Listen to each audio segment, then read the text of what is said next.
Welcome to the Virginia is for Laughers podcast, brought to you by X2 Comedy.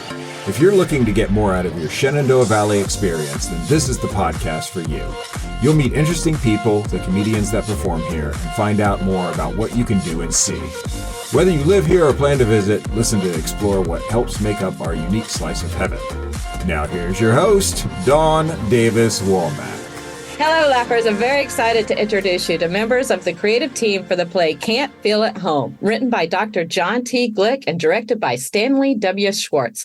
This play centers on families displaced from the Blue Ridge Mountains in the 1930s to allow for the construction of Shenandoah National Park and the Skyline Drive.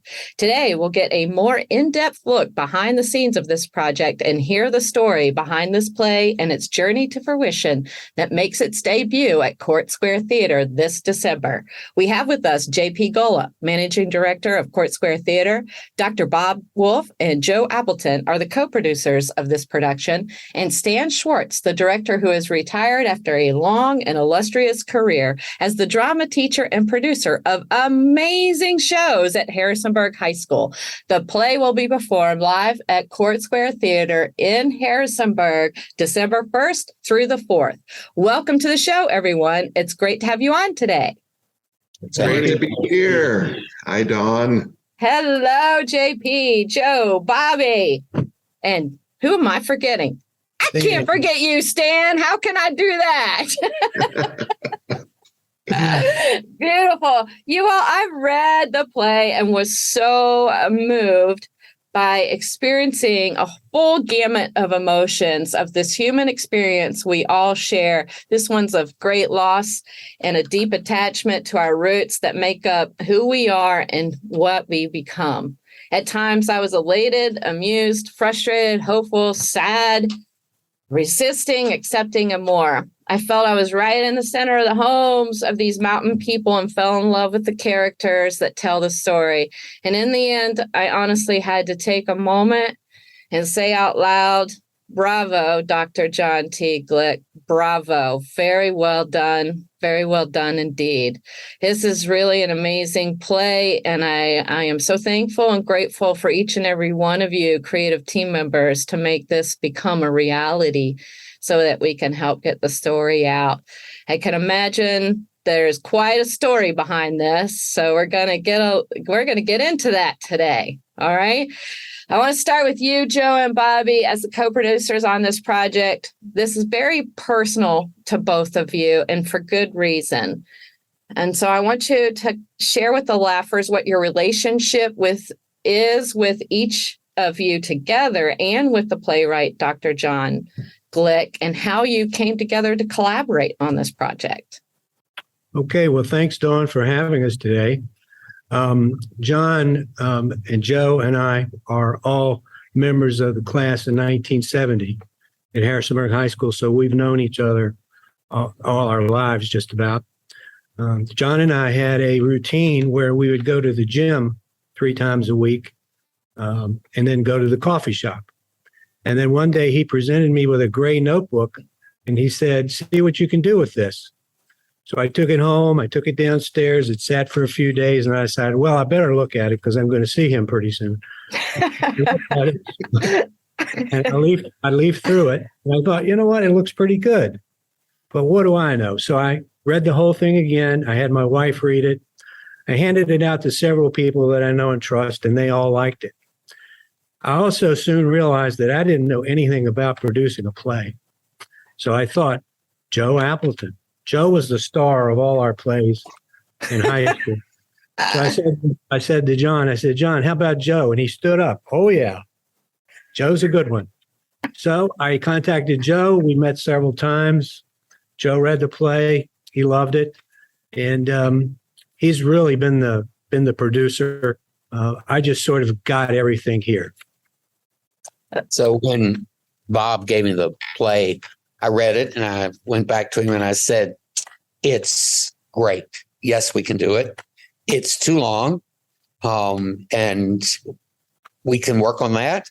And fortunately, we got Stan, and Stan has done a wonderful job of adapting what John wrote so that it is a workable length. And we took off from there. The luckiest thing that happened to me was to get Stan as our director. That is really great. I'm still back at, you were in a lot of the plays at Harrisonburg High School. So what were some of the roles that you played? Oh, Lord. So This is going to be good. in Oklahoma, I played Will Parker, and in Carousel, I played Mr. Snow, and in How to Succeed in Business Without Really Trying, I played Finch.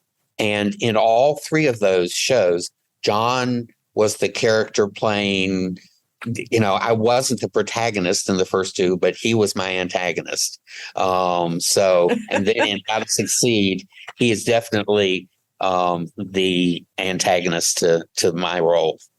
So John and I knew each other well stage wise.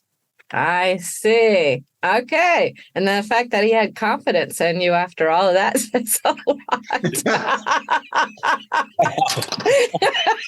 He didn't learn his lesson. Oh, that's amazing. That's great. Well, some of our laughers actually may not really know what theatrical producers do for a play exactly. So I thought it'd be really wonderful if the two of you could share what your tasks and responsibilities are on the creative team to help a play of this magnitude come together. Sure. So Bobby said that he's not really, but he is sort of the business producer, and I'm sort of the theatrical producer. And he got the venue. He has worked with businesses in the area. He's still working with them on advertising for our program, and working with other members of our class on working on advertising for our program. And then I'm doing what are the more theatrical things. First of all, as I said, I found a director through asking around and saying, because I grew up here, but I've lived in North Carolina for 40 years, and I'm back recently, and I don't know folks. So I just started asking around and networking and saying, and everyone said Stan Swartz. And so I got in touch with somebody who knew Stan, and they got me in touch with Stan. Then also things like setting up the auditions, making sure they ran smoothly. I come to rehearsals to try to help out, and we're working in a space that's needs to be secure. And so it can be really little things like sitting at the front door, waiting for people to come in and making sure that they're safe when they leave. But I'm also working on getting props, and, so the work of a co-producer is different in every show. He's busy, Dawn. He's busy. I'm busy. He is. And I do see John just about every other day, and I'm giving him updates on how things. Yeah, and he's really proud of everybody. I was just going to ask, how's he feeling about the progress of the play? He's really thrilled. He's really, and I read him scenes from the play, and we like you and like everybody who reads it. It's a very emotional play, because that's what John dealt with his whole life. He was a very emotional kind of guy, so he knew how to write it. Yeah, it's really good. It does have some element of humor throughout it also, which I really appreciated, of course. Imagine that. Would y'all imagine that? Yeah, I really appreciated all of that. I'm excited for him to be able to see this in December. That would be really beautiful for that to happen. So tell us the story, how you ended up at Court Square Theater then as the home for this play's debut. I guess we should go to JP on that one. Yeah, absolutely. So, months back, John, Bobby, and Joe met with me, and they needed a home for a play called Can't Feel at Home, which is interesting. So they found a home in us. I sat down and we talked about what we could do in our space and how we can kind of help the production come to life on the home aspect of our theater, and the rest is history. We've really had a great experience, and we're looking for several sold out shows and some amazing stuff in December. And I've been here all along the journey to kind of help out in any way we can from the Court Square Theater side of things. So yeah, that's how it happened. What was that? When we were meeting with JP, he said a really great thing. He was talking about how Court Square Theater and the Arts Council of the Valley would like to be a part of this. And he said, it's just what we need. It's history, it's local, and it's written by a local celebrity. That's right. That's right. Very well said, JP Gola. Oh, I'm going to you can't see me, but I'm going to pat myself on the back. The back's over there, JP. That's amazing. Well, Stan, you are retired, so I'm very curious what inspired you to take on this project as a director. Well, when I first met with Joe, I was very quickly impressed with him. I asked for the script so I could read the script before I agreed to do it. I also very quickly realized what a community effort this was becoming, and that excited me in and of itself. Once I read the script, I was delighted with it.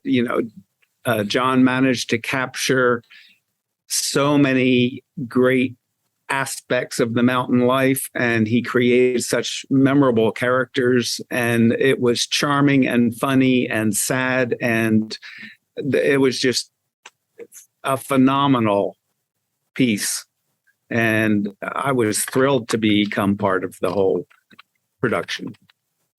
That's really beautiful. There's some amazing scenes in there. There's several I can speak on. There's a scene where Zeta, the grandmother, is passing, and she tells her story that no one really knew, as an incredible piece. And then the ending is just, well, they're just going to have to see it. I'm not going to say anything else about that. You're just going to have to see it. You have to experience that part. The characters are really colorful and vibrant.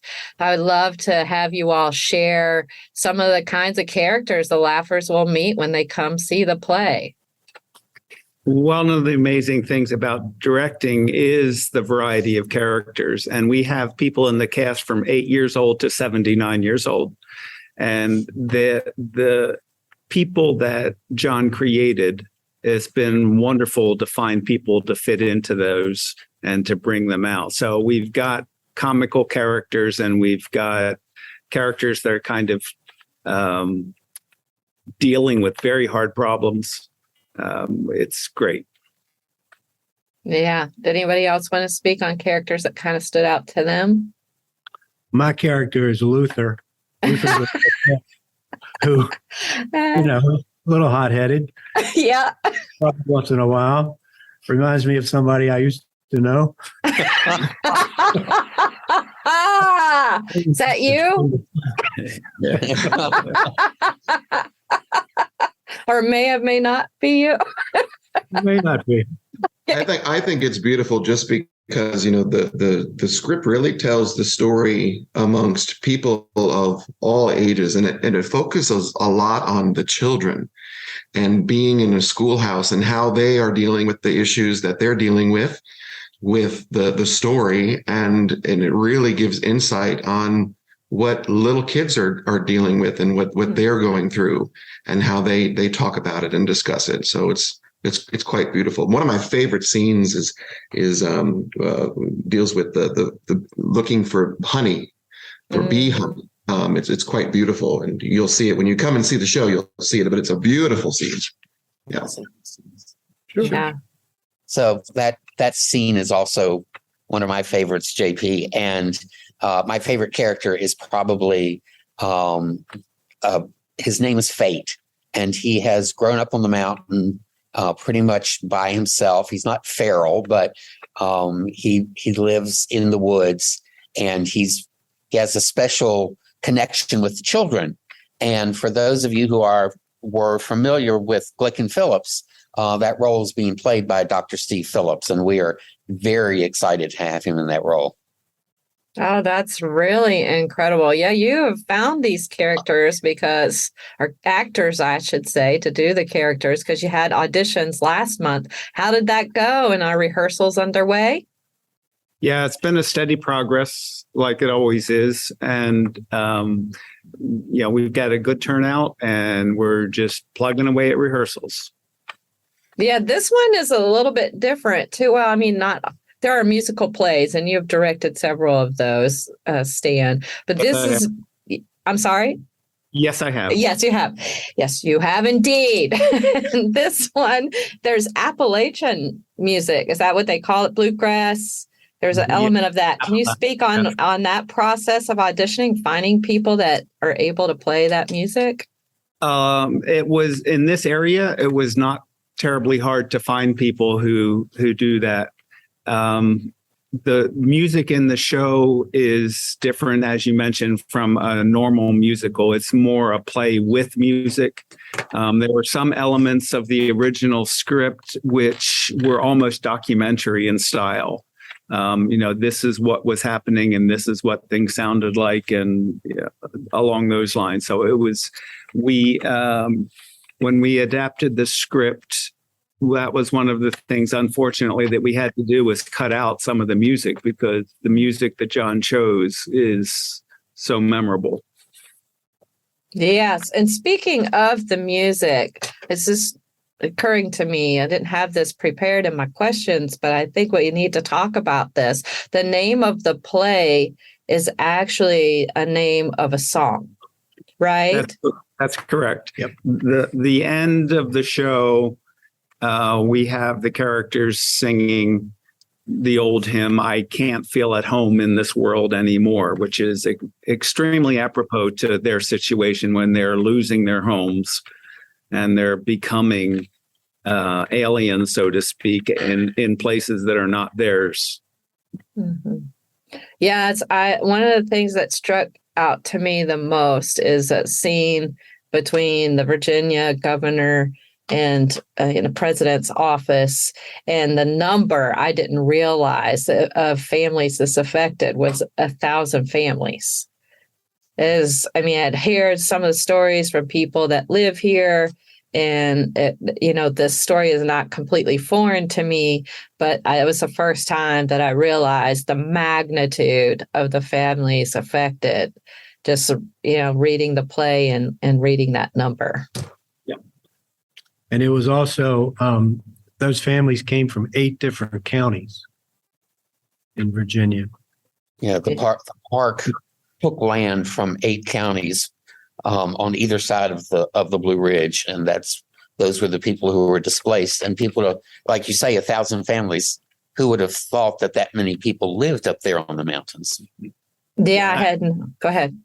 Some of the land holdings were massive land holdings, hundreds of acres. And some of the land holdings had been in existence from before the Revolutionary War, before there was an official state and all that. And to have those gone where you'd had generations of people living on their land for that long and then just saying you're out was, devastating. Yeah, I can't imagine. JP, were you I know you're aware of the stories. Were you aware of the magnitude, or did that surprise you too when you were reading this? Well, I'll be honest with you. I knew of the magnitude of it, but it really became surreal for me when Chaz Haywood from the city contacted me, and I actually went up to the courthouse and saw the original documents. And I was like, oh my gosh, it was really, really powerful because the original documents of how everything was, written up and it was just at that point in time, you're always looking at it and listening to a story and reading a story and seeing it play out. But when you actually go up to the courthouse and I was upstairs in the vault area and I saw all the documents, it was really powerful. And that's kind of more of how it really affected me. I'm not originally from this area. My wife is, but I'm a come here. And but yeah, so I that's really kind of when it impacted me on that scale. Yeah. How did it feel when you read it? To me, like the thought and sense that came to me is it would feel cold. Is that how it felt, or how did it feel to you? You're the one who actually saw it. You said it's powerful. How did it feel? To me, I mean, I read it, and I read it a couple times, and there were a couple of adaptations of it, but it was, I mean, I think I broke down probably like 3 or 4 times during the read through. We had a read through here on our stage, and almost every role was filled, and actually hearing it and kind of seeing it in my mind as an artist in my mind, I'm like, wow, just, it was really powerful. And when you see it and you come and see it, it's going to be an experience that needs to be told. Very powerful. Yeah. Yeah. Go ahead, Joe. I can see you saying something. Well, JP has used the word powerful several times, and I keep telling people I'm talking to about my friends, my family, that is the word that I hear the most from people who have read the script or were at the read through or have seen what's actually there. That's the word that I hear over and over and over again, is that it is a powerful piece of work. Yeah, it's definitely powerful. That's what I was speaking. The cold part feeling is just seeing those documents of here, your land is gone. Like that. I know you've had it in your family for 200 years, but too bad, so sad. That has to feel cold, almost heartless in a way. Yeah. Such a complex, life is so complex. And what happens historically in our own lives is very complex. And that speaks to that in this play very much so. So what has the rehearsal process been then like for you, Stan? Well, it's been exactly like any theatrical production where you just start building the scenes and building the characters and building the interaction. A play script is not written to be read, it's written to be performed. So there's all kinds of things that you don't get in the reading that you do get when you see it being performed. And all kinds of things that I, as the director and the actors, it's our job to make it all come to life and add in the body language and add in the voice tones and add in all the human interactions that make the characters really live on stage. Yeah. And how often are you guys meeting for rehearsals right now? And then will it amp up closer to when the production runs? Yes, that's a normal process. So yes, we're meeting currently for approximately 2.5 hours to 3 hours, 3 nights a week. That's really great. I'm so excited for this. For the characters portraying the mountain people, what is being emphasized, and have there been any special considerations that you need or wanted to make for this project to tell their story? Well, one of the things that attracted me to the play in the first place was that Dr. Glick seemed to be able to find kind of a middle ground where people of either side or opinion about what happened will be able to see and accept the play. And one of the things that I'm trying to bring into it is just the people's sincerity and their realness, their believability. One of the first things that Stan and I talked about the first time that we met with the script was that we don't want stereotypes. That there are lots of negative stereotypes. And as you heard in the second podcast, some of those were created deliberately by the government in order to make excuses for bringing people off the mountains, and that we don't want, gap teeth people with blacking out their teeth so that they look like hillbilly stereotypes that we've seen on television. And then also working with folks on their accents, because a lot of the people are local and have the accent pretty much already. And so, we have a couple people and they started out and they were kind of doing Gone with the Wind, and, that probably would have happened to me. Work a little bit on that and pronunciation, specific names of the folks so that we get that right. But yeah, a large percentage of the cast have the accent that we need when they walk in the door. Yeah, part of the process in rehearsal, again, is getting them used to the vocabulary, because John also included a lot of specific details within the play that are completely accurate. So we need to explain to the actors, especially the children, what this means or what this is and why it's significant. So do you have an accent coach per se, or is there someone that's working with them directly with that to kind of, how are they hearing to understand if they've got it right or not? I have sent out some YouTube videos to the cast to help with that. And if we get into problems that aren't being resolved, we'll bring somebody in. But at this point, we're getting close enough that I'm satisfied. That's great. Yeah, this is a beautiful play, a beautiful piece, a different time period, a specific culture. So who is in charge of the costumes and the scenic design? The costumes are being created or pulled together, or a little bit of both. The head costume person is Elizabeth Powell Whistler, who we were extremely fortunate to bring into the process. She is the costume professor at James Madison University. And that's she was wonderful. also on the Arts Council board. And so through that connection, she volunteered. She also brings to it, she's a Native American background. So her forefathers have experienced some of the same displacement that the story is about. So she had a real personal connection there as well. I like that. I like that you mentioned that. I love that whole relationship and dynamic. And I love that you mentioned that they talk about that in the play too, having this identity of this might be how, the Indian culture had felt when they were being removed from their land. And that comes through the play a few times in a few different scenes. So I think that's very special. She's a part of this project. I had no idea. This is why we're doing this podcast, Laughers. This is real behind the scenes going on right now. This is good stuff. So let's talk about the scenic design. How is that all coming together? What will Laughers see on stage that puts us in this world? Well, we are going for a very minimalistic style.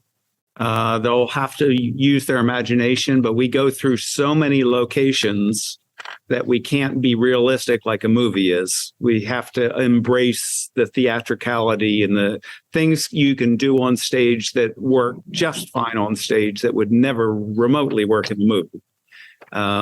And the imagination is amazing, and what it does and what people, so many things that we would think were very important if we were creating a movie become not important at all on the stage because we're focused on the characters and what the story that they're going through. Yeah. I think before we've talked about this, Joe, is the chimney a focal point in the stage design?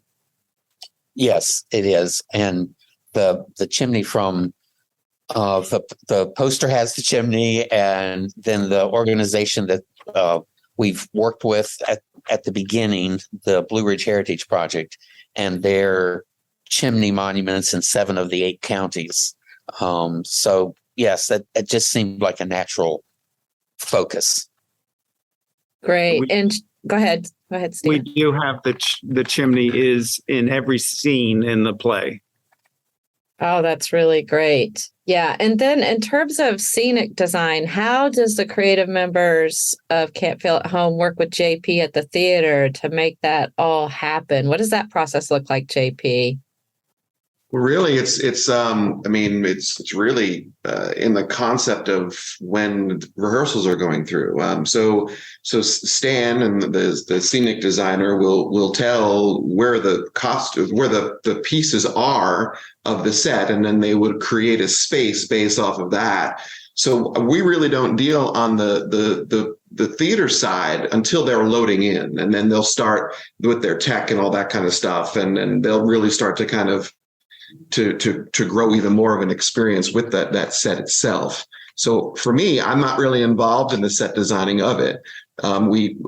Stan has come in and taken photos, and he obviously has a mapping of what our space looks like so that he can do his blocking with keeping in mind the set pieces themselves. But until load-in happens and they're starting to go into tech and they're starting to run, they really don't get to experience much on our space until then. Everything is really in the rehearsal hall. Right. Right, Stan? That's correct. Yeah. And then for those who may never have been in a play and, just been a viewer and not necessarily an actor or behind the scenes, what does a tech run look like? And when does it get loaded? When do the actors get to get on the set design that will actually be in the production and practice with that leading up to the play? Yeah, we do a lot of temporary stand-in things along the way. But normally it's approximately a week before the show opens. And again, we emphasize the characters, and the set pieces that we have are just there to help tell the story. Yeah, that's great. Yeah, I don't think a lot of people know that often actors are spending several weeks with just the stage and not really, maybe some of the props, but not the whole thing that an audience experiences when they come and have bought their tickets to see the play. Yeah. So I love that you shared that. Thank you. For each of you in the roles that you play on the creative team to make this happen, what have been some of the biggest challenges for you on this project, and how did each of you overcome it? We'll start with you, Joe. So challenges at the beginning, we looked around at a lot of places, and Bobby can probably say more about this, and a lot of possibilities, and just there's so much out there. And so one of the challenges was figuring out what was the right thing to do. Our original production dates were September, which now when I think about it, I both laugh and cringe. We could possibly have pulled that off because we could not have. So I'm very glad that we didn't try. And we'd have pulled it off. Bob, just for the laughers, all know who that was. That was Bob. Okay, go ahead. And then just the normal challenges of working with a lot of people, and people who are prone to be on time and people who are prone to be late, and just all of those things. Because I'm now that we've got things going, I'm just sort of the troubleshooter and trying to keep things moving along. Okay. How about you? Go ahead, Bobby. Well, I'm trying to promote the play every chance I get. There's another organization, and you interviewed her the first week, Children of Shenandoah, and she is doing the marketing in the other counties. And I think we can see from the ticket sales that they're not all from Rockingham County. So that's great. Yeah, I think we're going to have a good showing all the way around. And if we would encourage people listening to go ahead and get tickets while they're still available. Yeah, definitely. I love that. He's doing great. You're doing great promoting, by the way, Bobby. That was great. Thank you. How about you, Stan? Well, with any collaborative process, there are always bound to be communication issues that crop up, and getting past those. And the advantage of a collaboration is you have each other to lean on, and you have each other to spread the workload out. So it's not that much different than what you would expect in any kind of situation. It's just a little bit more intense because you've got a strict timeline. But people in the business world would recognize that too, deadlines. Yes. So a lot of it's pretty normal to a lot of other people's lives. Cool. How about you, JP? I'll just say working with this team has really been delightful. At first I was like, oh my goodness, how are we going to be able to get the word out, right? But it seems like there has been so much uplifting about this project. Everyone who's involved has really done a lot of great work, and the media and everyone has picked it up. And now we're at a place where we will probably sell out, if not all the productions, darn near close to all of them. And we just see that from our ticket sales and where things are coming in now. But it's been a really great experience, and I'm so looking forward to seeing it on Court Square Theater stage. That's really great, which is a great segue into the next question. Did you want to add something there, Joe? Did I miss it?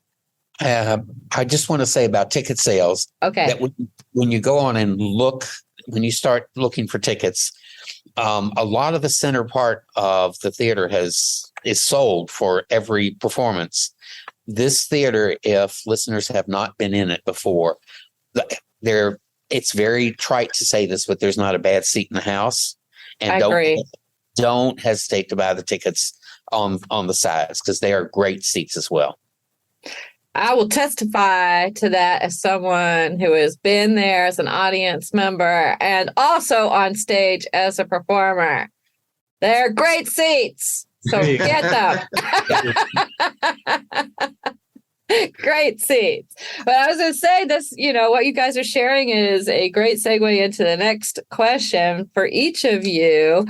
Have there been a few surprising delights along the way behind the scenes for each of you? That's a really good question. I mean, I at first knew about this play, but I really honestly had no idea the impact that Dr. Glick had on the community. I deal with programming of the theater so much, and there are so many people that have been involved in the programming, but many of them would tell me stories about how they were connected, not only through the play, but also through this individual who is extremely community. I mean, he is like I would say when you talk about community, he's like one of the rocks, man. And that's just true. Amazing. And I never knew until growing with this project of how amazing this individual is and how he impacted so many people's lives. So, yeah. Well said, JB. Well, for me, I think I remember the question. Yes. Few surprising delights that you may have found along the way. Well, I encouraged several people to audition, and I got to watch their auditions, and I was so amazed at how good they were. And they got parts. Aww. So yeah, I was very happy about that. Yeah, that is always a delight situation as a director, because you want to find the people that are going to fit for the characters. So, there were multiple wonderful delights for me seeing, that they're perfect for this role, and finding those people and getting to see people working as hard as they are to do what they need to do is always a delight to me. Getting to know people like Joe and Bob and JP now better, much, much better. And it makes the process very nice to live through. We're having a good time. We are. Yeah. And I would say, fun. Yeah, too, the delight has been people. Yeah. Again, getting to know these folks that are here today, but we have a major role that a person in a major role who does not have a great deal of experience and is doing an amazing job. And that has to do with something to do with heart and the heart that's in the play and the heart that's in the people that we are lucky enough to be working with is absolutely wonderful to experience and to watch. Cool. Yeah, I agree with that. Great. That's really great. That's wonderful. Is there anything you would recommend the Laughers read, see, or watch beforehand? It's hard to answer that question because there has not been, that I'm aware of, anything quite like this play before. And, we've all done research in different areas, and there is some stuff out there, but you do have to do a certain amount of digging, and you never know what you're going to get, because some of the stuff we found as we've been researching has been less than credible. I like that. Less than credible. Yeah. I would encourage people to go to YouTube and listen to the song "Can't Feel at Home Anymore in This World Anymore," and really listen to the words, because I think that's what inspired John to write the play. Is a play about healing, and I think that's what he wanted to do for the community, and that's basically what this song does. Help them heal. Yeah, help them heal. Yeah. Mhm. Yeah, that's really true. I mentioned this on the first and second part a little bit too. It's just my therapist talks about it all the time. You have to tell the story and to be able to process it and heal from it. And because with great grief and great loss, that becomes necessary to be able to get to the point of healing, because it helps you make meaning of it. Yes. It helps you make meaning of what wasn't great, and how complex this whole story is, because we truly do have a beautiful park now. A Shenandoah National Park is gorgeous. Skyline Drive is gorgeous. People and families today are enjoying the park and the drive and have stories that are meaningful to them. Hikers go up there all the time. I mean, it's part of the Appalachian Trail, and there's a lot of beauty to unfold through those stories that have impacted families as well. There's a rich connection here that can be made from today and, yesterday, as well as tomorrow. Yeah. And part of it is just, we all need to know not just part of the story, but the whole story. I grew up taking my children up to Shenandoah National Park camping every summer. I would take the kids, each one at a time. And it's some of my favorite, and my children, some of our favorite memories from their growing up years. And it was and is incredibly beautiful.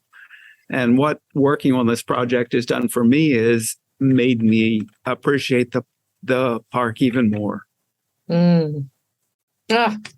That choked me up, Stan.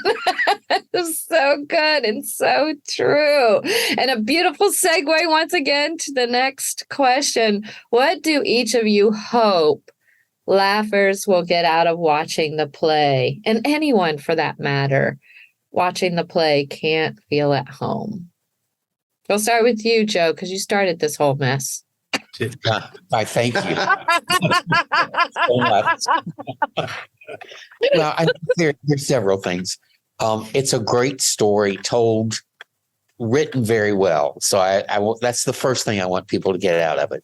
I've been a storyteller in my life, and the storytelling aspect of it, I want people to enjoy and get something from that. There is also a political undercurrent in the story, because there was politics involved in removing these people from the mountains. Mm-hmm. And I hope that people can relate the political part of it and learn something from it that relates to what is still happening today and to various people in various ways. And that I hope that they can go home with that message as well. Mm. Very good. How about you, Stan? There are a good theater, good literature has universal themes that are true in any time period in any location. And this play is chock full of that. And I am hoping that as the audience members see the characters work through their situations, that the audience members will recognize themselves, aspects of themselves, and it will stir and inspire them to do what they need to do in their own lives to get things worked out and to be happier and more settled. I Or love whole. that. Well, Whole. for me, when John gave me the play and I opened the cover, it said 1998. So that's how long he's been waiting to have the play done. So that's what I want to get out of it. What he wants, what John wanted. That's what a gorgeous thing for a wonderful friend to say. I love it. How about you, JP? This is a world premiere, which is pretty amazing. I think that in having the audience come and be able to see this piece, they're going to self-reflect on things from their own lives that they remember or memories that they, even if just seeing a scene that might bring a memory back of something that happened in their life. And one of the most amazing things about the story is a sense of community.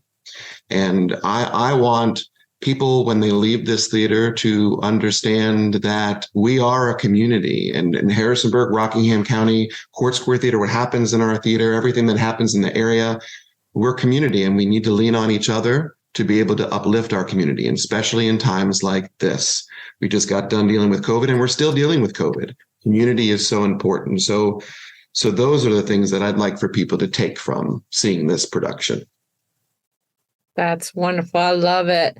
As we wrap up here, can you share with the laughers, JP, how they can get tickets to Can't Feel at Home at Court Square Theater? Oh, yes. Tickets to the world premiere of Can't Feel at Home. You got to go to www.courtsquaretheater.org. That's theater with a TER. And right on our front page, there's a calendar that pops up. If you go to live theater, you can see there's a site there. There's a page that you just click, and then it's easy to click tickets. Or if you want to just get tickets, at the top of our website, you can just go right to tickets, pick the date that you'd like to select, and then go ahead and purchase your tickets. Tickets are selling fast.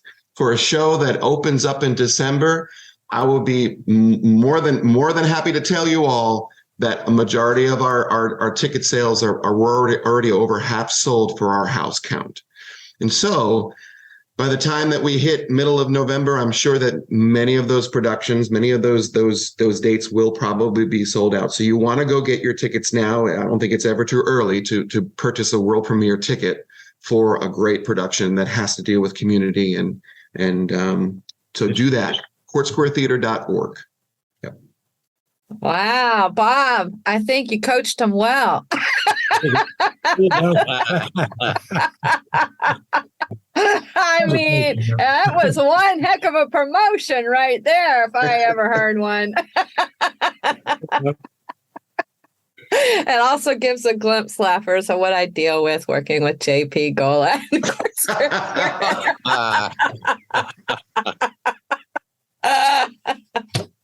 I love it. Laughers, we'll be sure to put that information for you in the show notes as well so that you can have it. And JP, Joe, Bobby, and Stan, this has been incredibly impactful, touching, heartwarming, and truly amazing chatting with all of you today on all things Can't Feel at Home. It's been a pleasure to be with all of you to help get this story out about these displaced families. Thank you from the bottom of my heart so much for coming on the show today. Thank you, Dawn. Thank you. Thank you, Dawn. You guys are great. Laughers, will be sure you need to come check out this play. Okay, so be sure to get those tickets. Can't Feel at Home. It runs December 1st to the 4th at Court Square Theater in Harrisonburg.